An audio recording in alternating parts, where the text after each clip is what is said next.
கிறிஸ்தவர்கள் இந்த உலகத்தில் அநேக காரியங்கள் ஈடுபடுகிறார்கள். கிறிஸ்தவர்கள் இதை செய்யலாமா செய்யக்கூடாதா என்ற ஒரு ஞானமே இல்லாமல், ஒரு வழிநடத்துதலே இல்லாமல் பல காரியங்களிலே விழுந்து விடுகின்றார்கள். அதுபோல் இன்றைக்கு கிறிஸ்தவர்கள் இதை செய்யலாமா என்ற ஒரு காரியத்தில் யோகாவை கிறிஸ்தவர்கள் செய்யலாமா? Can Christian do yoga? யோகா பயிற்சி, யோகா காரியங்களில் ஈடுபடலாமா என்று சொல்லி பல சந்தேகங்களை, பல காரியங்களில் கேட்கின்றார்கள். ஸோ இந்த யோகா என்ற காரியம் கிறிஸ்தவர்கள் கண்டிப்பாக ஈடுபடக்கூடாது. சபைகளிலும் கூட ஸ்கூலில் நடக்குது, நிறைய பேர் ஸ்கூலில் யோகா பண்ணுறாங்க, அதனால் சர்ச்சில் கூட ஏன் பண்ணக்கூடாது? நாங்கள் இதை சொல்ல மாட்டோம், அதை சொல்ல மாட்டோம், யோகா பயிற்சி மட்டும், யோகா ஆசனம் மட்டும் நாங்கள் செய்வோம் அப்படின்னு சொல்லி சர்ச்சில் கூட சில இடங்கள்ல நடக்கிறது. இப்போ இது கிறிஸ்டியன்கள் செய்யலாமா என்பதை குறித்து தான் நம்ம பார்க்க போகின்றோம். யோகா என்ற ஒரு சொல்லானது அது ஒரு சமஸ்கிருத சொல். அதுக்கான அர்த்தம் என்னதுன்னு பார்த்தா, மனசை அலப்பாய விடாமல் இணைத்து கொள்கிறது, இணைதல் என்று அர்த்தம். ஒரே ஒரு ஆசனத்தை உண்டாக்கி ஒரு இருக்கையை ஒரு நிலத்தன்மையை கொண்டு வந்து அதன் மூலியமாக ஒரு பெரிய சக்தியோடு கூட இணையுது. மூச்சு பயிற்சி, ஆசனம் பயிற்சி மூலியமாக ஒரு பெரிய சக்தியோடு கூட இது இணைய செய்கின்றது. இணைய செய்ய வைக்கிறதுக்கான இதற்கான நோக்கம் என்னென்னா, பல இந்து கடவுள்களையோ புத்த கடவுள்களையோ கடவுள் அல்லாத ஒரு பெரிய சக்திகளையோ இந்த யோகா பயிற்சியின் மூலியமாக, ஆசனங்கள் மூலியமாக அந்த தெய்வங்களையெல்லாம் நம்ம உடலுக்குள்ளாக அழைப்பது தான் இதனுடைய நோக்கம். மனசை இது என்ன பண்ணுது, முழுவதுமாக எம்டி பண்ணிவிட்டு வெளியில் இருக்கிற ஒரு சக்தியோடு கூட அந்த சக்தி நம்ம கூட இணைந்து நம்மை ஒரு கடவுளுக்கு இணையாகவோ அல்லது ஒரு நாம் யாருன்னு புரிந்து கொள்ளும்படிக்கு ஒரு நிலையை இந்த ஆசனங்கள் மூலியமாக சக்தியை நாம் பெறலாம் என்று சொல்லி தான் இந்த யோகாசனமே நடக்கிறது. இந்த யோகாசன டைமில் ஒரு மந்திரம் ஒன்று சொல்லுவாங்க, ஓம் என்று சொல்லி ஒரு மந்திரங்கள் சொல்லுவாங்க.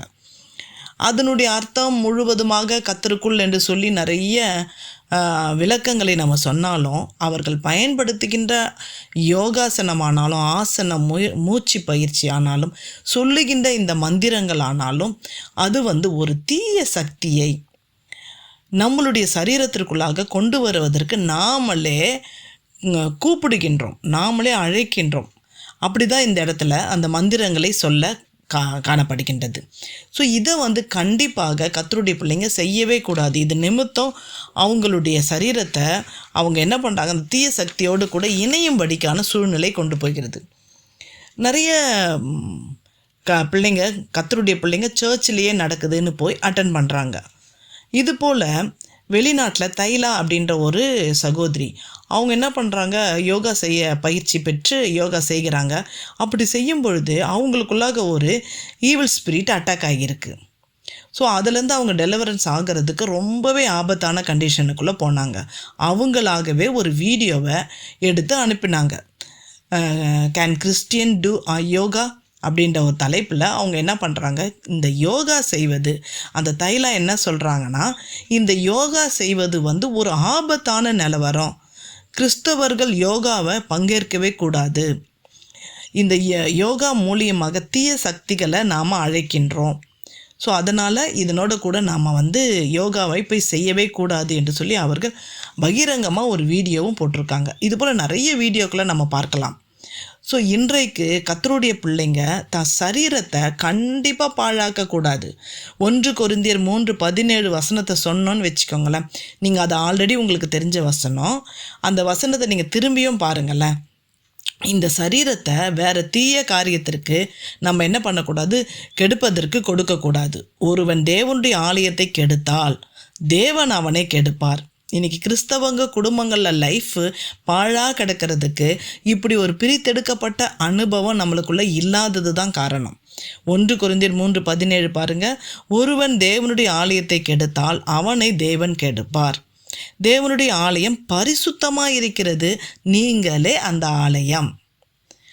ஸோ நீங்கள் கர்த்தருடைய பிள்ளைங்க கண்டிப்பாக யோகா செய்யக்கூடாது, யோகா நடத்துகிற இடங்களுக்கு போகக்கூடாது.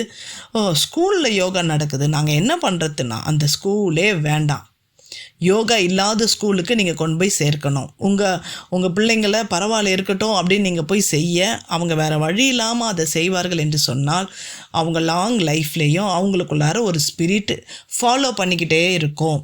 அதனால் அதிலேருந்து நீங்கள் அவாய்ட் பண்ணணுன்னா கண்டிப்பாக அப்படிப்பட்டதான ஸ்கூல் இருக்குதா இல்லையான்னு பார்த்து தான் நீங்கள் சேர்க்க வேண்டும். ஸோ கிறிஸ்தவர்கள் யோகா செய்யலாமா என்று சொன்னால் கண்டிப்பாக செய்யக்கூடாது.